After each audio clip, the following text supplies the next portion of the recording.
Assalamualaikum warahmatullahi taala wabarakatuh. Salam sejahtera, salam Malaysia Madani, salam Perak Sejahtera 2030 dan salam Jabatan Pendidikan Negeri Perak We Deliver.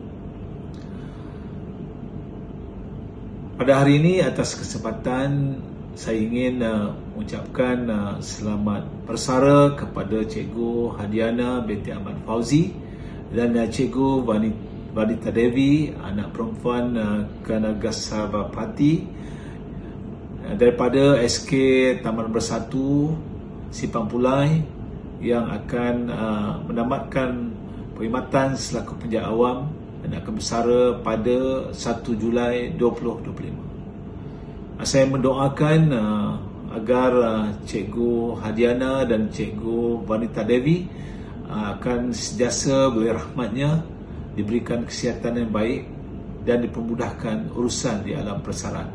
Terima kasih atas sumbangan dan khidmat bakti yang diberikan kepada seluruh warga pendidikan di SK Taman Bersatu dan Negeri Perak amnya. Terima kasih Cikgu, selamat bersara.